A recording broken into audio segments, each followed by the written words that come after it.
Episode की शुरुआत में तानजीरो हैंतेंगू पर हमला करते हुए सोचता है, ये बहुत छोटा है, इसके गले पर एम करना बहुत मुश्किल है, पर मैं ये कर सकता हूँ। और तभी हमें हैंतेंगू की जीप पर कायर लिखा दिखाई देता है और तभी तानजीरो को उसके पीछे किसी के होने का एहसास होता है और वो सोचता है, आखिरकार ये कौन है? ये उन चारों की तरह बिल्कुल स्मेल नहीं कर रहा। आखिरकार क्या आ रहा है और मुझे क्या करना चाहिए? और अभी मुझे अपनी पूरी जान लगा के इसके गले को काटना ही होगा, पर इसे काटना बहुत मुश्किल है। मैं इसके आगे अपनी तलवार को नहीं लेकर जा पा रहा हूँ। लगता है नेजुको के खून का असर अब खत्म हो गया है। तब गेन्या तानजीरो को पीछे हटने के लिए कहता है। तब तानजीरो सोचता है, मैंने गलत डिसीजन लिया है, गेन्या मेरी वजह से शूट नहीं कर पा रहा है। और तभी तानजीरो के ऊपर एक हमला होता है जिससे वहाँ एक बहुत बड़ा धमाका होता है और हम देखते हैं वहाँ बहुत सारे वुडन ड्रैगन्स आ जाते हैं जो कि तानजीरो के ऊपर हमला करने लग जाते हैं। पर तानजीरो किसी तरह अपने आप को बचा रहा होता है। पर जैसे ही एक ड्रैगन तानजीरो पर हमला करने लगता है, नेजुको आकर उसे बचा लेती है, जिसकी वजह से उसका हाथ और पैर कट जाता है। तब तानजीरो पूछता है, क्या तुम ठीक हो नेजुको? और नेजुको उसे हाँ कहती है और तब हम देखते हैं नेजुको का हाथ और पैर रीजनरेट हो चुका होता है। और तब वहाँ एक डीमन कहता है, तुम लोग बहुत बेकार हो क्योंकि तुम लोग कमजोरों को परेशान करते हो। ये कितना घटिया है, मैं इसे और बर्दाश्त नहीं कर सकता। तुम बहुत घटिया दुश्मन हो। तब तानजीरो डरते हुए सोचता है, सिक्स्थ डीमन, आखिरकार अब ये कहाँ से आया? पर रुको, ये सिक्स्थ डीमन नहीं है। आखिरकार वो 4 डीमंस कहाँ गए? मैं उन्हें फील नहीं कर पा रहा हूँ। तब यहाँ गेन्या सोचता है, आखिरकार यहाँ क्या हो रहा है? मुझे कुछ समझ नहीं आ रहा। ये डीमन तो थोड़ी देर पहले एंगर डीमन था। मुझे लगता है जब तानजीरो ने उस छोटे डीमन पर अपनी तलवार से हमला किया था, तब उस एंगर डीमन ने अपने दोनों हाथों से जॉय डीमन और प्लेजर डीमन को पकड़ लिया था और उन दोनों को पूरी तरह एब्सॉर्ब कर लिया था। और जैसे ही मैंने पलक झपकी, तब उस एंगर डीमन ने तीसरे डीमन को भी एब्सॉर्ब कर लिया और तब वो एंगर डीमन इस फॉर्म में ट्रांसफॉर्म हो गया।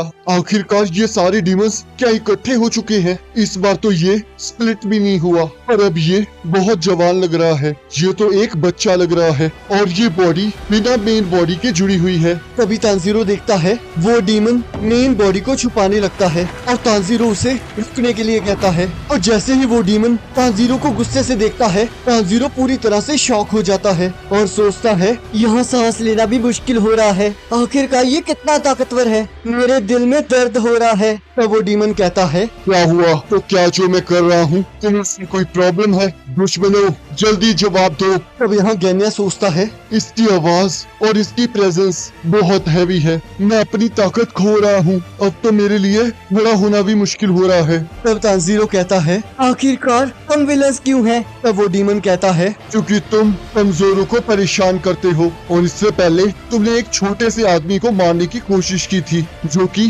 तुम्हारे हाथ से भी छोटा था। तुम कितने शैतान हो। तुम जो कर रहे थे वो बहुत बुरा काम था। तब तानजीरो कहता है, कमजोर? आखिरकार तुम किसे कमजोर कह रहे हो? अपनी बकवास बंद करो। तुम लोग बस भूख के प्यासे हो और मुझे पूरा यकीन है कि तुमने अब तक 200 से भी ज्यादा लोगों को खा लिया होगा। आखिरकार वो लोग तुम्हारे लिए क्या थे? क्या उन सभी ने ऐसा कुछ किया था जिसकी वजह से उन्हें मरना पड़ा? अब इतने सब लोगों को मारने के बाद तुम खुद को बेकसूर मानते हो। तुम लोग बहुत घटिया हो, तुम्हें माफ नहीं किया जा सकता। तुम एक शैतान हो, तो इसलिए मैं खुद तुम्हारा गला काटूंगा। और यहाँ गेन्या सोच रहा होता है, ये डीमन कितना ताकतवर है, मैं तो यहाँ से हिल भी नहीं पा रहा हूँ। तब वो डीमन कहता है, क्या तुम्हारी बातें खत्म हो गई? तब तानजीरो कहता है, मैं खुद तुम्हारा गला काटूंगा। तब वो डीमन कहता है, तो क्या जिन लोगों को मैंने खाया वो तुम्हारे रिलेटिव्स थे? तब तानजीरो मना करता है। तब वो डीमन कहता है, फिर तुम्हें इस बारे में चिंता करने की कोई जरूरत नहीं है। तब तानजीरो कहता है, ये मेरे चिंता करने ना करने की बात नहीं है, मैं बस ये चाहता हूँ कि कोई और उस दर्द को ना फील करे। तब वो डीमन कहता है, तुम्हें ये सब कुछ सोचने की जरूरत नहीं है। तब तानजीरो कहता है, तुम्हें किसी ह्यूमन की मदद करने के लिए कुछ सोचने की जरूरत नहीं है। तुम ये बात नहीं समझ पाओगे क्योंकि तुम एक जानवर हो। और तब वो डीमन तानजीरो पर हमला कर देता है और यहाँ हम देखते हैं मिस हाशिरा अभी भी कैद होता है। तब ग्योको कहता है, किसी को तड़पते हुए देखने में कितना मजा आता है, इससे मेरी क्रिएटिविटी और भी ज्यादा बढ़ती है। वैसे सच बताऊं तो मैं ये देखना चाहता हूँ कि तुम इसे कब तक संभाल पाओगे, और मुझे उससे पहले उस घर के अंदर कुछ चेक करना है। पता नहीं उसके अंदर ऐसा क्या है जिसे तुम बचाने की कोशिश कर रहे हो। और तब ग्योको अपने पोर्ट के अंदर वापस चला जाता है। तब मिस्ट हाशिरा सोचता है जितनी हवा मेरे लंग्स में बची है उसकी मदद से मैं यहाँ पर बस एक ही अटैक परफॉर्म कर सकता हूँ। मिस्ट ब्रीथिंग, फर्स्ट फॉर्म, लो क्लाउड्स, डिस्टेंट हेज। और हम देखते हैं वो वहाँ से बाहर नहीं निकल पाता और सोचता है मैं इसे अपनी थ्रस्टिंग टेक्निक से भी नहीं तोड़ पाया, पर शायद ये मेरी खराब तलवार की वजह से है। अब कुछ नहीं हो सकता, मैं मरने वाला हूँ। काश यहाँ कोई बैकअप होता, पर मास्टर मैं अब मरने वाला हूँ। अब मुझे लगता है आपको तो नहीं और हाशिरा को ढूंढना होगा। और तभी मिस्ट हाशिरा को तांजीरो की आवाज सुनाई देती है जो कि उससे कहती है आखिरकार तुम ऐसा क्यों सोच रहे हो, किसी को नहीं पता कि फ्यूचर में क्या होगा। तो मिस्ट हाशिरा सोचता है आखिरकार ये कौन है, तांजीरो ने तो ये बात कभी नहीं कही थी, आखिरकार ये किसने कहा था। और तब यहाँ कानामोरी ग्योको को उस घर के अंदर आने से रोक रहा होता है। तो ग्योको कहता है तुम्हें पता है ना ये बेकार है। रुको, क्या तुम मुझसे सच में लड़ना चाहते हो, ये कितना बेकार है। और तब जैसे ही कानामोरी ग्योको पर हमला करने लगता है, ग्योको उस पर हमला करके उसे नीचे फेंक देता है और कहता है आखिरकार तुम इस घर को क्यों बचाना चाहते हो, लगता है विलेज चीफ यही है। और यहाँ हम देखते हैं हैगे नेजुका तांजीरो की तलवार ठीक कर रहा होता है और सोचता है ये कितने कमाल का स्टील है। तब ग्योको सोचता है ये तो मुझे बहुत यंग लग रहा है, मुझे नहीं लगता ये विलेज चीफ है। और हैगे नेजुका को बुलाने लगता है। और हैगे नेजुका उसकी बात को इग्नोर करते हुए ये सोच रहा होता है कि आखिरकार ये तलवार किसने बनाई है, ये तो बहुत कमाल की है। आखिरकार उसने क्यों अपना पूरा नाम इस पर नहीं लिखा, यहाँ सिर्फ एक ही लेटर है। रुको, शायद मुझे समझ आ गया है। और तब ग्योको गुस्से में सोचता है आखिर ये ह्यूमन कितनी कंसंट्रेशन से काम कर रहा है, इसे तो मेरे आने का एहसास भी नहीं हुआ, मुझे ये बिल्कुल अच्छा नहीं लग रहा है, मैं भी कभी इतना ज्यादा कंसंट्रेट नहीं कर पाया, मैं एक आर्टिस्ट के तौर पर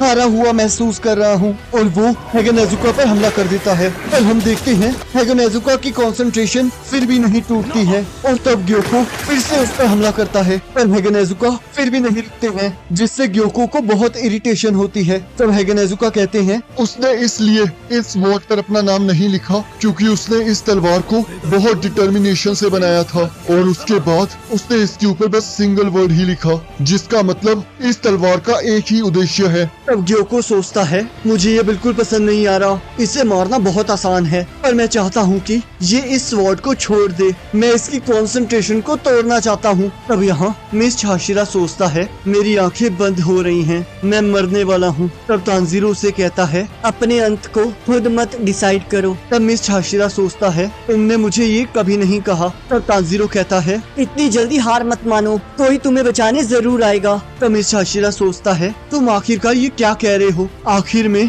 किसी के आने की उम्मीद रखना बहुत बुरी बात है। तब तांजीरो कहता है एक पर्सन एक हद तक ही कुछ कर सकता है, इसलिए लोग इकट्ठे मिलकर काम करते हैं। तब मिस्ट हाशिरा सोचता है कोई मेरी मदद नहीं कर सकता क्योंकि बाकी सभी लोग मुझसे कमजोर हैं, मुझे पहले ही सब कुछ ठीक कर देना चाहिए था, पर मैंने बहुत गलत डिसीजन लिया, मैंने अपनी ताकत को बहुत ज्यादा समझा क्योंकि मुझे लगा मैं एक हाशिरा हूँ। तब तांजीरो कहता है तुम गलत नहीं हो म्यूचिरो, सब कुछ ठीक हो जाएगा। तब मिस्ट हाशिरा सोचता है मैं अब मरने वाला हूँ क्योंकि मैंने बहुत गलतियाँ की हैं। और तब यहाँ कोतेत्सु मिस्ट हाशिरा की मदद के लिए वहाँ आ जाता है और कहता है मैं आपको यहाँ से बाहर निकाल कर रहूंगा, मैं आपको बचा लूंगा। आखिरकार ये है क्या, ये एक जेली की तरह क्यों लग रहा है। तब मिस्ट हाशिरा सोचता है जब मैं इसे नहीं तोड़ पाया तो तुम कैसे इसे तोड़ोगे, तुम्हें मुझसे ज्यादा किसी और चीज की फिक्र होनी चाहिए, तुम्हें जाकर विलेज चीफ की मदद करनी चाहिए, पर वो भी तुम्हारे लिए मुश्किल होगा,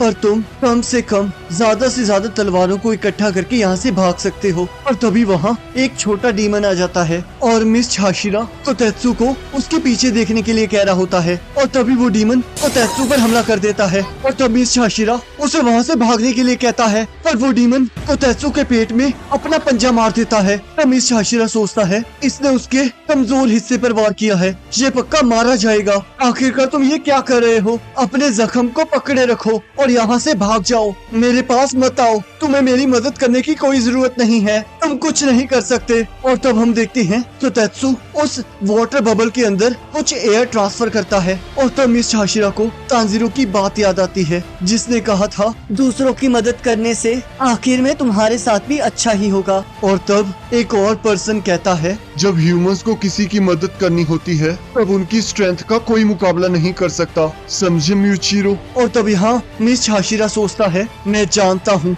mist breathing second form 8 layer mist. और हम देखते हैं वो उस वाटर बबल को तोड़ देता है और सोचता है, अब मुझे याद आया तांजीरो, मेरे फादर की भी आंखें तुम्हारे जैसी रेड थी। और इसी के साथ एपिसोड खत्म हो जाता है। अब अगर आपको ये वाला एपिसोड अच्छा लगा है तो नीचे लाइक का बटन है, उस पर क्लिक कर देना और चैनल पर नहीं हो तो सब्सक्राइब कर देना। अब नेक्स्ट एपिसोड का लिंक आपकी स्क्रीन पर आ रहा होगा और उस पर क्लिक करके अगले एपिसोड को देख सकते हो।